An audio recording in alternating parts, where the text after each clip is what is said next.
가장 중요한 게 뭡니까? 오늘 말씀에 이제 그만 오해를 풀어라. 사람들이요, 이게 실수할 수도 있는데 그 실수도 오해할 수도 있어요. 실수가 아닌데 실수처럼, 잘못한 게 없는데 잘못한 것처럼 오해할 수가 있거든요. 맞죠? 그런 것 때문에 믿음이 변질되고 또 사도 주의종을 비판하게 되고 이런 문제들이 고린도 교회에 생긴 거예요. 사도 바울에 대해서 전부 오해죠. 여러분 아무리 봐도 바울처럼 주님을 사랑하고 복음을 사랑하고 복음을 전하는 열정이 뜨겁고 얼마나 주님을 위해서 복음을 위해서 살고 싶으면 장가도 안 가고 여자가 없어서 안 간 게 아니요, 장가를 안 갔어. 아예 그만큼 젊음을 시간을 다 주님께 바친 사람이 사도 바울입니다. 그런데 조금만 마음에 안 들으니까 여러분 보세요.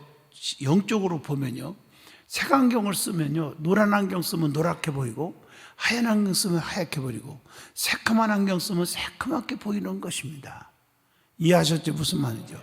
그 마찬가지로 항상 이렇게 믿음이 떨어지고 정이 떨어지고 그러면은 모든 게 기쁨으로 받아들일 수가 없어요.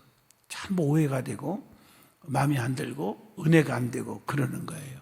그래서 항상 이게 부부지간이나 뭐 부자지간이나 목사와 성도 사이나 성도와 성도 사이나 항상 좋은 관계를 맺고 산다는 게 그래서 중요한 거예요.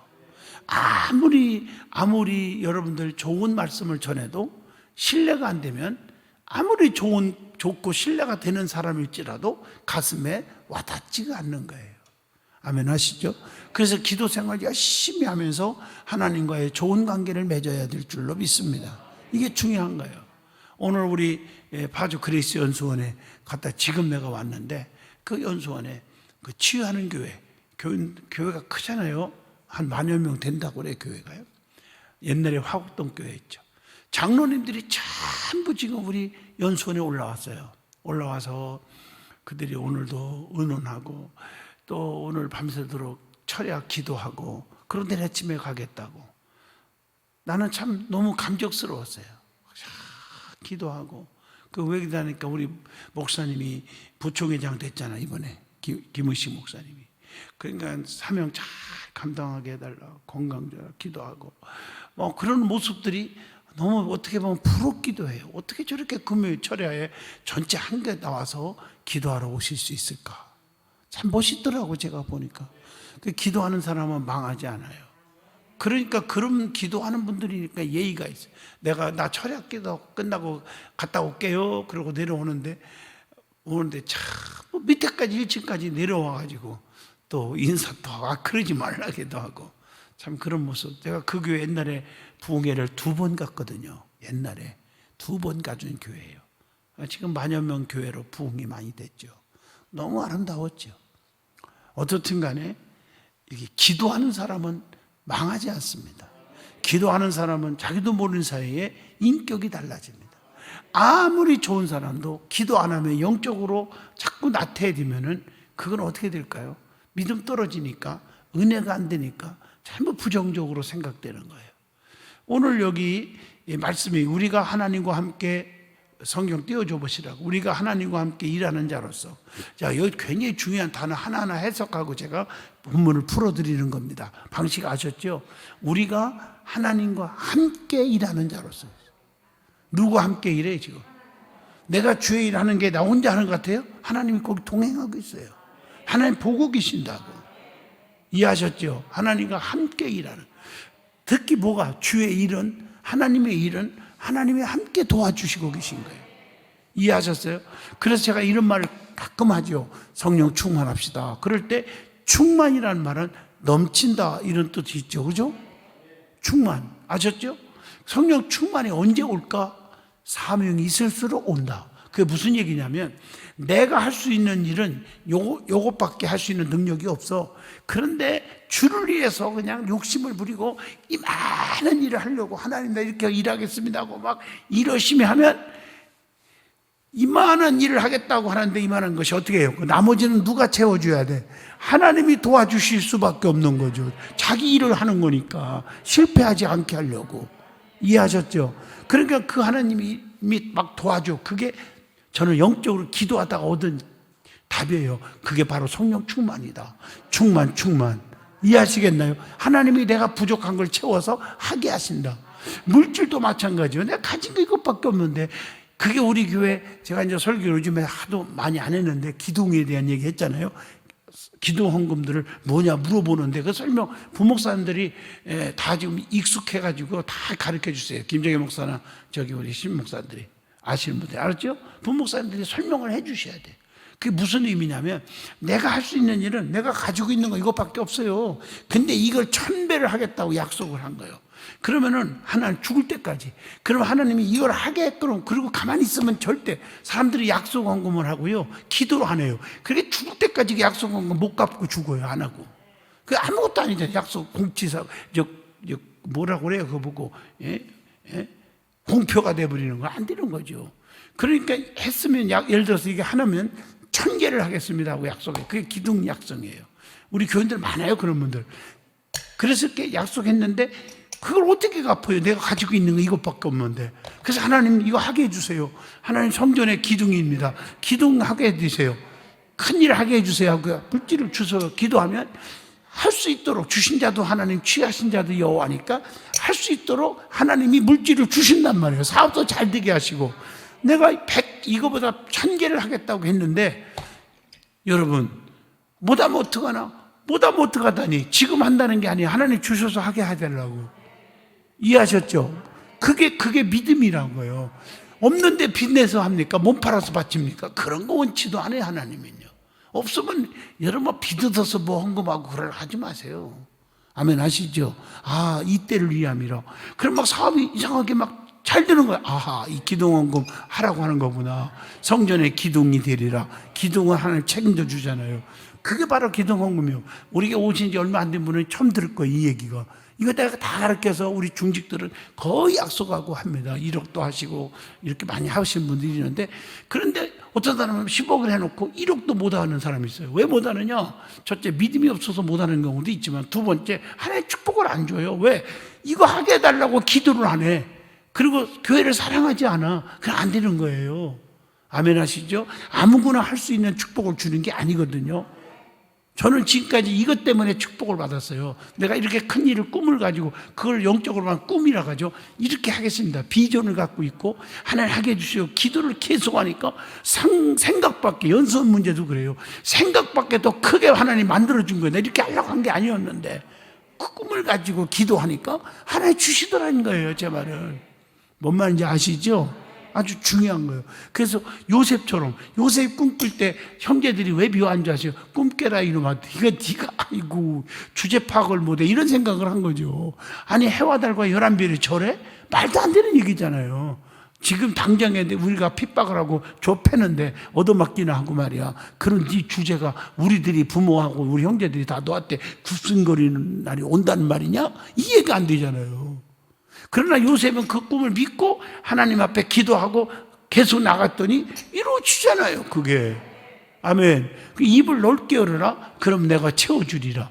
그러니까 그걸 할 수 있는 열정과 약속을 한 걸로 끝내지 말고 하나님 앞에 매달리는 거예요. 그게 안 하니까 할 수 있는 여건이 안 만들어지는 거예요. 무슨 뜻인지 아시죠? 제가 그렇게 해서 저도 여기서 또 공개하기는 그렇지만 제가 그렇게 해서 하나님 앞에 우리 교회 건축원금을 제일 많이 할 수 있었어요. 제가 제일 많이 했어요. 우리 교회에서요. 내가 사업가도 아니고 말이야. 아멘 하십니까? 있으면 하겠다고.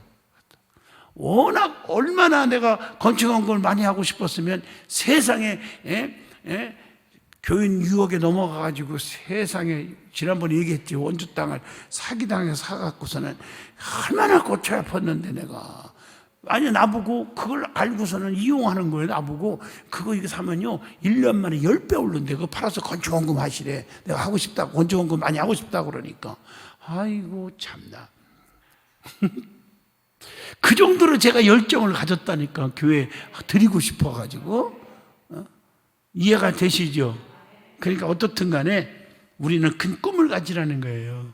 마음을 좀 넓히라는 거예요.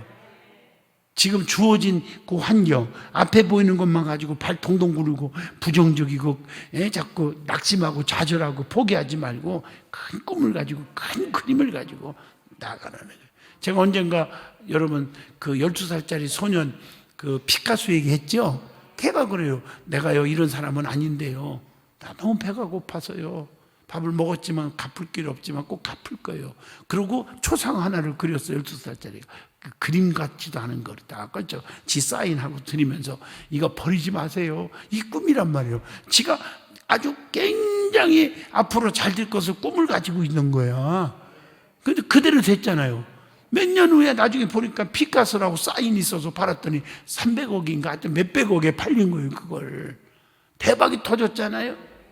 아멘 하시죠. 아무것도 아닌 것 같아도 이 소년 그 12살짜리 피카소가 그 꿈을 가진 거예요. 나는 앞으로 이게 몇백억 되고 앞으로 갚을 수 있는 큰 이게 값어치가 나갈 거라고. 그때는 사람들이 꿈도 못 끼는 얘기죠. 그 가난뱅이가 그 국밥 한 그릇 낼 돈도 없는 그런 가난한 소년이 말이야. 맞잖아요? 꿈이 없으면 그런 말 하겠어요? 그래서 주겠어요? 장난도 아니고? 이거 버리지 말라고. 좀 이 정도의 꿈과 비전을 갖는 성도가 되기를 축복합니다. 미래를 보라고. 여러분의 자녀가, 내 직속 자녀가 그런 역사를 못 이루면 하나님 잘 기도해 놓으면 내 손주들이 그게 뜰 줄 누가 압니까 그거? 아무도 모르잖아요. 할렐루야. 제가 난국 신일교회 집회 갔다 와서 간증했지. 박 장로님 얘기. 그 박명근 장로님인가? 그 장로님이 지금은 85인가 넘었어요. 은퇴하고 거의 90 가까이, 90이 넘었나 보다. 90 가까이 됐나?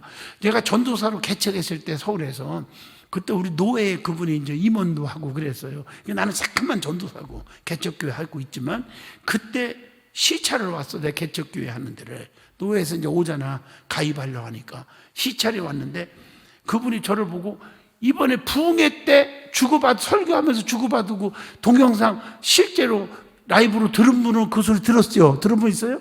그 장로님이 저한테 거기서 그 많은 성도 앞에서 그랬어요. 저 목사님, 내가 장로님 잘 계시고 축복을 이렇게 설교 시간 하니까 그분이 딱 일어나서 장로님 그러는 거예요. 제가 예언했지 않습니까?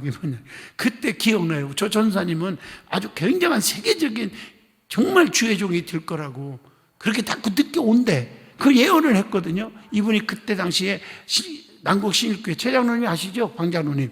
그 큰 약국을 운영했어요. 난국에서. 약사님이신데 크게 했는데 은퇴하고 지금은 노예수도 은퇴하고 지금 80이 넘고 거의 90 가까이 되시는 장로님인데 부흥에 오셔요. 그래도 오셨는데 야 그렇게 꿈을 가지고 그렇게 어려운 그 개척교회 전사에게 힘이 돼주고 막 이렇게 하는데 하나님이 자녀에게 축복을 줘가지고 아멘. 그 자녀도 잘 나가갖고 그 교회 대를 이어 장로님이 되셨는데 그분이 얼마나 겸손한지 아시잖아요.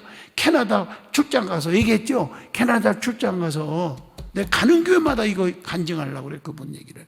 캐나다 출장 가서 저녁 늦게 왔는데 그 막바로 씻지도 않고 집에도 못 가고 교회로 와갖고 자기 자리 지키는 거야. 부흥에 참석하는 거야. 캐나다 출장 간 거 다 알아. 사람들이 안 와도 욕 안 해. 그 다음날 와도. 근데 오셨어.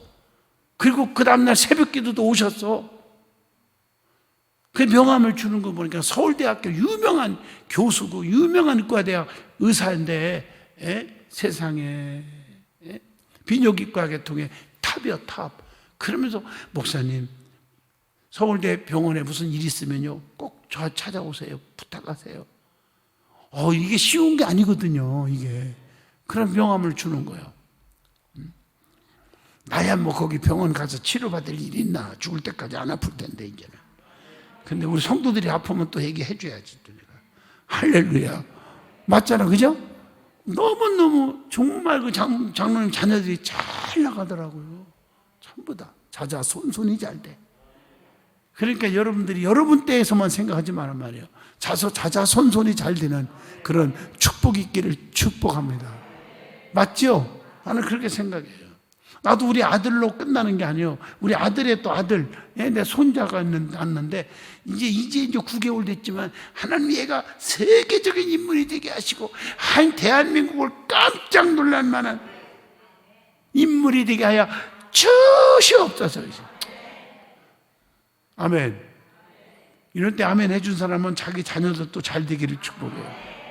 자, 그러면 오늘 말씀 보세요. 자, 오늘 성경 하나님과 함께 일하는 자예요. 하나님과 함께 일하고 있어, 우리가. 나 혼자 하는 것 같아도. 이게 주의 일하면 할수록, 영적으로 이제 바꿔서 말하면, 내가 하나님의 일을 하면 할수록 하나님이 나와 함께하는 은혜가 더 넘칠 것이다. 일할 때 하나님이 함께 해주니까. 그게 하나님과 더 하나님의 능력을 체험하게 될 거 아니겠냐. 그 얘기요. 그래서 내가 너희를 권하노니 하나님의 은혜를 어떻게 헛되이 받지 말라는 거예요. 헛되이 받지 말라. 그러면서 2절에 내가 은혜 베풀 때에 너에게 듣고 구원의 날에 너를 도왔다 하셨으니, 자, 지금이 어느 때요? 보라, 지금은 뭐요? 은혜 받을 만한 때요. 보라, 지금은 구원의 날이로다. 지금 뭐라 해서 지금이라고 해서, 지금이 때를 놓치지 말란 말이에요. 지금 은혜 받을 때고 지금이 구원 받을 때요. 여러분, 성경을 읽고 싶어도 읽지 못할 때가 올 줄 누가 아냐고요. 저 북한 같은 데는 성경책 가진 것만 걸려도 사형이요. 이해하셨으면 아멘 하세요, 지금. 자, 그럼 오늘 내용을 구체적으로 한번 봅니다. 오늘 이 6장에 보면 고린도 교회가 안고 있는 문제들을 해결해 주려고 사도 바울은, 주의 종은 엄청나게 노력을 했음을 볼 수가 있어요. 그러나 그러한 바울을 지속적으로 답답하게 하는 것은 바로 바울에 대한 고린도 교인들의 오해뿐 아니라 그가 전한 복음에 대한 오해였다는 사실. 저도 목회하다 보면 교인들한테 많이 상처받고 시험 들었대. 그리고 쑥덕거리고 비판하고 다녀. 그 나중에 뒤에서 알아보면 오해였다고요. 그래서 내가 불러서 진작 나하고 대화하면 다 풀어지고 다 좋아질 텐데 혼자 꽁꽁하고 오해를 하는 거예요. 목사가 저럴 것이다, 저랬을 것이다. 그게 아니잖아요. 나중에 풀어보면 자기가 잘못 생각한 거예요. 무슨 말인지 아시죠? 제가 언젠가 얘기했죠. 신대방동에서 목회할 때도 어떤 분이 부흥이 하는데 그 엘리베이터 타고 가는데 나보고 그 사람들한테 저 목사님 담배 많이 피나 봐. 이러는 거예요. 굉장히 오해를 하는 거예요. 그래서 이상하게 은혜도 못 받고 그 사람이 이상한 눈치를 보는 거예요. 그래서 내가 그런 눈치가 보여서 나중에 왜 그러냐고 본 게, 누가 옆에서 앉아서 저분이 그러는데 목사님 담배 피는 거라고 그래요. 그 왜 그러냐니까 엘리베이터 안에서 담배 냄새 나더래요.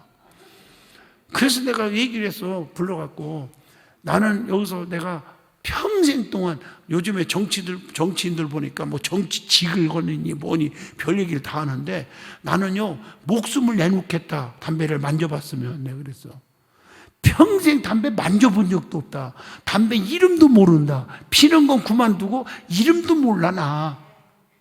그러니까 엘리베이터 안에 담배 피는 사람들이 많이 거기 서 있었으니까 나한테 맡은, 내 몸에서 나는 줄 알아. 내 몸에서 날 수 있죠. 옆에 있으면 배니까 또. 그래서 요즘엔 엘리베이터 담배 피는 사람하고 같이 타기도 좀 두려워. 어떤 때는요.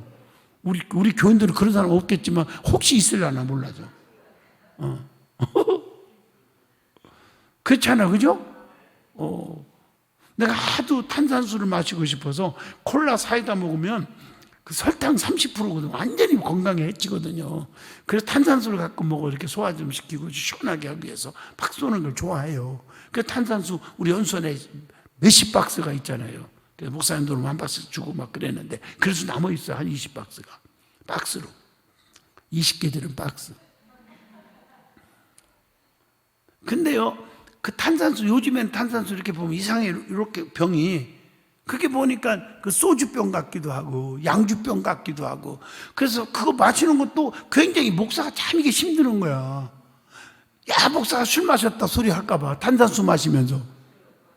이 정도 신경이 써져요, 교회 종들이. 바울이 그 심정일 것 같아요. 무슨 말인지 아시죠? 그러니까 솔직히 고백하는 거예요, 이게. 그래서 너무 오해를 하는 거예요. 그들이 바울이 감당하고 있는 사역을 이해하려는 노력을 조금이라도 했다고 하면, 바울이 하는 사역에 대해서 조금이라도 이해하려고 노력을 해도 했다면 이런 오해는 없을 텐데, 이런 얘기입니다. 고린도 교회가 하나님의 은혜, 구원의 은혜를 받기까지 복음을 전하기 위해서 애썼던 바울의 수고가 있었다는 사실을 기억하지 않아서 그런 거예요. 맞죠? 여러분 가정에도 그렇잖아요. 그 1000만 개 너무 잘했는데 한 가지 잘못한 것 가지고 죽일 놈 살릴 놈으로 내쫓고 그런 분도 있잖아요. 부부지간에도 그러잖아요. 예? 어떨 때는 우리 집사람이 그래요. 제가 너무 힘들었을 때, 그때 아팠을 때, 그럴 때 그냥 막 손이 아프도록 녹즙을 짜가지고 계속 나한테 제공해줬어, 한 달 동안을. 그래서 내가 살았어, 사실은. 그러니까 가끔 우리 집사람이 나보고 그러는 거예요. 여보, 옛날에 그 녹즙 짰던 생각만 하시고 더 사랑해줘. 아, 그 말 하나만 하지. 내가 이러는데 그 생각을 좀 해보라. 무슨 말인지 알죠? 그러니까 우리가 사도 바울도 마찬가지예요. 그렇게 열심히 했던 것만 생각해 준다면은 바울이 자기가 실제 아니지만 오해라도 오해할 수가 없잖아요. 덮을 수 있잖아요. 잘못했다고 해도. 설상가상. 맞죠? 목사도 마찬가지예요. 든든한 교회를 얼마나 그동안 개척하면서 내가 작년 예배 때 눈물거리면서 설교했지만 제가 몇 년 동안 사례금도 안 받고 있는 거 털어서 다 바쳐서 교회를 줬는데 그거 생각을 못하고 이제 온 분들이 조금 마음에 안 든다고 목사 이러고 저러고 쑥덕거릴 때 보면 참 죽고 싶어요. 어떤 때는요. 가슴이 묘지고요. 마음에 안 들 수 있죠. 목사도 사람인데. 근데 그거 100가지 1000가지 생각하면 그 한 가지 갖고 내가 죽일 놈이 되면 되겠어요? 이해하시면 하면 가족에서도 마찬가지라고 생각해요. 자녀들도 마찬가지예요. 품을 수 있어야죠. 그렇잖아요? 자식도 마찬가지예요. 부모가 그 아기 낳았을 때 피떡이 때부터 길르던 그 생각을 하고 하면은 부모가 조금 치맥기가 있고 조금 자기 마음에 안 든다고 해서 부모 버리거나 부모 욕하거나 미워하면 쓰겠습니까? 안 되잖아. 그렇죠? 똑같은 원리라는 걸 바울이 여기서 깨닫게 해주는 거예요. 내가 이렇게 복음을 위해서 젊음을 다 바치고 이렇게 헌신했던 걸 조금이라도 이해했다면 이런 오해를 안 했을 텐데 이런 얘기입니다. 자, 그것이 오늘 고린도후서 6장의 전체 내용입니다. 그러면 이제 구체적으로 첫째 1절로 2절을 보면 하나님의 일꾼의 소망인 은혜라는 거예요. 그러니까 바울은 하나님과 함께 일하는 자로서 고린도 교회 성도들에게 권면을 하는 겁니다. 그 권면의 내용이 뭐예요? 하나님의 은혜를 헛되이 받지 말라. 여러분 은혜 받고 사는데 헛되이 받지 마라. 이해하시겠죠? 또 여기서 중요한 것은 은혜 아닌 것을 은혜로 착각하고 그냥 아주 그냥 애골수로 빠져버리는 사람이 있어요. 나중에 가슴을 치고 통곡하는 겁니다. 바울은 이사야 49장 8절을 이용해서 하나님이 은혜를 베푸실 때 그들의 말을 듣고 구원의 날에 그분의 백성을 도우셨다고 선포하고 있는 거예요. 그리고 지금이 하나님의 은혜를 받을 만한 때다. 지금이 구원의 날이다. 이렇게 애치면서 고린도 교회 성도들에게 하나님의 은혜를 긴급하게 받아야 할 것을 권면하고 있는 말씀입니다. 자, 두 번째입니다. 3절로 7절입니다. 하나님의 일꾼의 특징이 뭐예요? 고난입니다. 고난. 여러분, 하나님의 진짜 일꾼이라면요, 고난이 와요. 핍박이 와요. 미움도 받아요. 여러분 주변을 보세요. 미움 받아요. 열심히 일하는 사람들 미움 받아. 그 왜냐? 시기 질투가 있어요. 저 사람 뭐 언제 얼마 된다고 저렇게 시기 질투. 야, 저 사람 언제 얼마 되는데 목사님 사랑 다 독차지 받네? 시기 질투. 그러니까 거기 왜 그랬을까라고 하는 퀘션마크를 붙이고 좀 알아볼 생각은 안 하고 무조건 시기 질투를 해서 정죄해버려요. 이게 잘못된 거예요. 알아들었습니까? 그리스도인들은요, 고난이 오게 돼 있어요. 그걸 두려워하지 마세요. 당연히 생각해요. 이걸 잘 모르기 때문에, 이 말씀을 모르기 때문에 시험 들고 교회 떠나고 그러는 거예요. 나중에 알고 보면 누구누구 때문에 이런 소리를 들어서 상처받아서 나갔습니다. 이런 소리를 많이 듣거든요. 특히 중직들한테 그 소리를 들었다는 거죠. 너 왜 설치냐? 뭐 이런 소리도 듣고. 뭔 말인지 아세요? 그거 참 안 좋은 것들이죠. 우리는 복음을 전하는 귀한 직분이 타인으로부터 비방받지 않게 해야 한다고 했죠. 그리고 그래서 바울은 무엇이든지 아무에게서도 꺼리끼지 않게 했다는 것입니다. 자, 바울은 자원하여 전하는 복음 때문에 그 복음 때문에 겪게 되는 여러 가지 어려움, 그걸 참고 견뎠어요. 말로 다 할 수 없을 정도로 바울은 그래도 끝까지 견디면서 수고를 했다는 겁니다. 극심한 고난 가운데 바울은 거룩함과 그리고 진리의 말씀과 하나님의 능력으로 복음 전파 사역을 감당했다고 가르쳐 줍니다. 이것은 하나님의 은혜를 받은 자로서 그 은혜를 전하는 자의 모습이 어떠해야 하는지를 우리에게 잘 보여주고 있다고 봅니다. 자, 세 번째입니다. 8절로 10절입니다. 하나님의 일꾼의 본질인 역설. 바울은 복음 전파 사역 때문에 자신이 세상 사람들에게 어떻게 비춰졌는지를 역설적으로 설명을 하고 있습니다.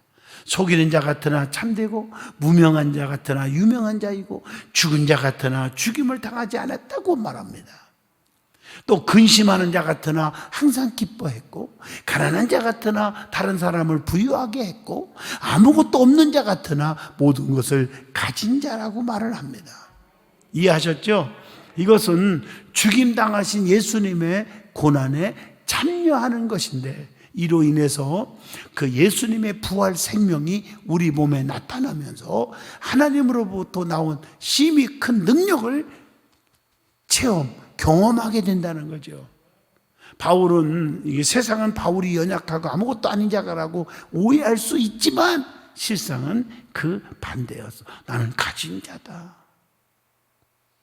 어떻게 보면요, 하나님을 만난 거, 쉽게 말 하나님을 소유한 거, 하나님 만난 거, 하나님을 가진 자는요 부러울 게 없는 거죠. 그분이 전능자인데, 그분이 부자인데, 그분이 생사화복을 주관하시는 분인데, 이해하셨나요?